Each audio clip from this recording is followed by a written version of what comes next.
Swedish tennis star Mikael Ymer has been banned from tennis for 18 months just days after playing at Wimbledon. Mikael Ymer has hit out at the International Tennis Federation, citing unfair treatment after the tennis star was suspended from professional tennis for 18 months for allegedly breaching anti-doping regulations. The Swedish player will be provisionally banned until January 2025 after the Court of Arbitration for Sport (CAS) found he had been at fault, and he will serve a lengthy suspension for failing to adhere to anti-doping rules. The charges related to a period where Ymer is accused of missing 3 out-of-competition drug test attempts over the space of 12 months. American tennis star Jensen Brooksby was also suspended earlier this year for the same offense. Ymer was initially cleared by an independent tribunal after requesting a hearing in June 2022. But the ITF fought the decision with an appeal of their own in.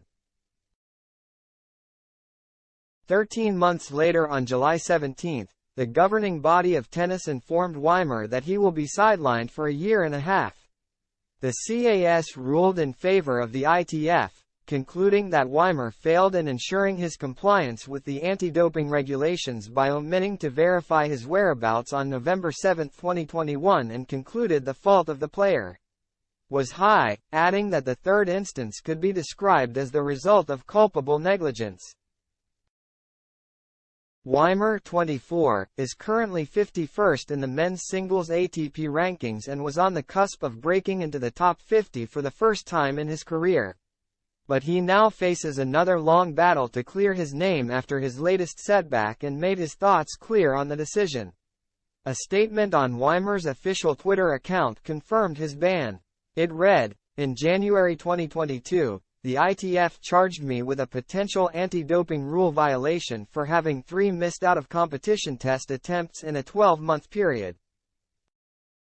I fought that charge at a hearing, and was cleared by an independent tribunal of 3 arbitrators in June of 2022. The ITF appealed that decision despite the fact that the 3 independent arbitrators who cleared me were appointed under its own rules, and asked the Court of Arbitration for Sport to reach a different decision on the same facts under which I had already been cleared. Yesterday, I learned that the Court of Arbitration for Sports has suspended me from professional tennis for 18 months. Despite never having used nor been accused of using banned substances, having already been cleared once, and wholeheartedly standing by the fact that I do not feel that the third offense was committed, I find their decision to try me again and subsequently find me guilty unfair. On top of that, I find it difficult to comprehend that they found an 18-month suspension to be a just punishment.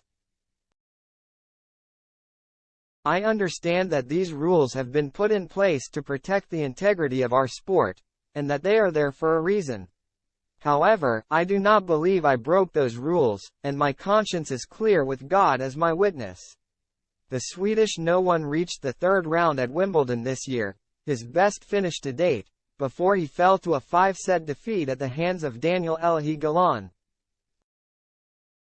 He made the headlines for pulling off an upset in round 2, knocking out 9th seed Taylor Fritz in 5 sets before losing out to Galan.